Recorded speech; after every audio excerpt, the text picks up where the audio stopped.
Voilà, bienvenue encore pour notre deuxième jour de formation, ou deuxième partie de la formation.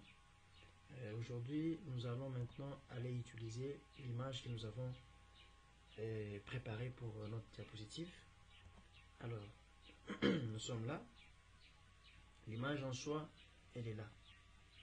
C'est cette image ici qu'on va utiliser pour notre présentation. Elle est déjà redimensionnée à la taille de la diapositive. Alors, maintenant, qu'est-ce qui va se passer? Nous allons maintenant créer un nouveau fichier PowerPoint. Ok? Et pour créer, qu'est-ce qui se passe? Nous nous rendons sur PowerPoint. Ok? Nous sommes déjà sur PowerPoint. Pour ceux qui ne savent pas encore, ils peuvent aller se rendre sur Fichier. Et là, on dit Nouveau. On prend Nouvelle présentation. On prend celle qui est vierge, et toute vierge comme ça. Et on va d'abord l'enregistrer sous. Pour l'enregistrer sous, on va aller sur Fichier, Enregistrer sous. Nous allons choisir un emplacement où va se trouver notre présentation. On va parcourir et choisir un emplacement. Le mien, je peux le mettre sur le bureau pour le récupérer plus facilement. Je le mets sur le bureau alors. Et c'est renommé présentation 1. Alors, j'enregistre sur le bureau. Et si je pars sur le bureau, je crois qu'il est là. Donc elle est là, je m'excuse qu'il est là. Présentation numéro 1. Alors, je reviens ici. Comment nous allons arriver à reproduire cette présentation, cette première page qui est là? Sur cette page ici, nous avons des formes, nous avons aussi des icônes. Les icônes, ce sont des fichiers qui ont un format PNG en image, mais PNG sont des icônes qu'on utilise.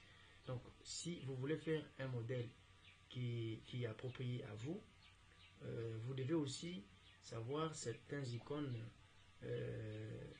où on peut les trouver, et vous devez aussi avoir la connaissance de comment créer certaines icônes sur Photoshop. Ou si vous n'avez pas la connaissance pour créer des icônes propres, vous pouvez aller sur internet. Il y a plein de sites internet qui proposent des icônes que vous pouvez aller utiliser selon le besoin. Par exemple, vous voulez faire une présentation dans un domaine bien précis et que vous vous rendez compte que vous avez besoin d'accès d'icônes plutôt qu'ajouter dans la présentation. Vous allez télécharger ça sur internet et vous allez appliquer. Et ici, sur cette page, nous avons des formes. La numérotation ici a été utilisée avec des formes. Ça, c'est une icône, l'ampoule que nous avons là, et les restes sont des formes et des textes. Alors, nous allons maintenant essayer de voir comment nous pouvons reproduire cette présentation. Alors, nous allons nous rendre d'abord sur notre page, ici, et la première étape serait d'insérer notre image que nous avons traitée sur Photoshop. On va d'abord aller sur Affichage, puis sur Masque des diapositives, et ici nous allons d'abord supprimer tout ce qu'on a comme diapositive ici en bas. On va commencer à partir d'ici, la troisième là.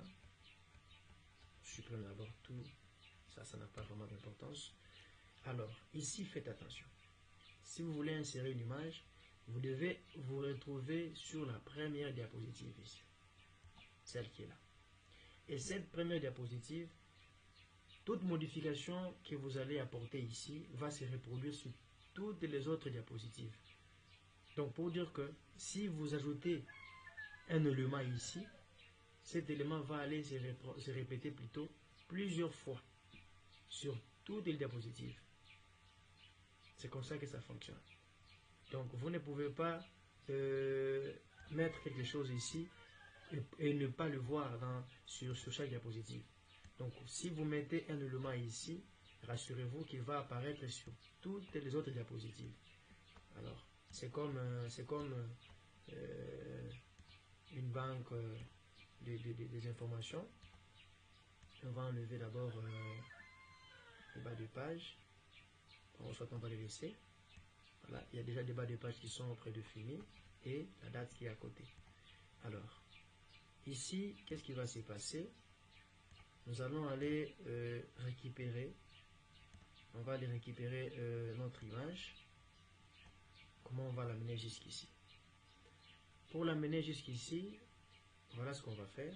Nous allons nous rendre là où se trouve notre image. Elle est là. On va faire copier. Et puis on viendra ici pour faire coller. Ok? Je viens de vous rendre compte que tout ce qui était là vient de se cacher.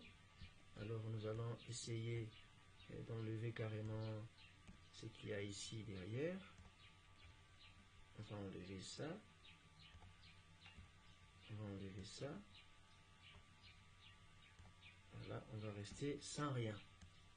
Okay? On va mettre l'image d'abord et essayer de l'adapter encore une fois de plus. Voilà. Là, nous avons notre image. Alors, nous n'allons pas prendre une longue vidéo.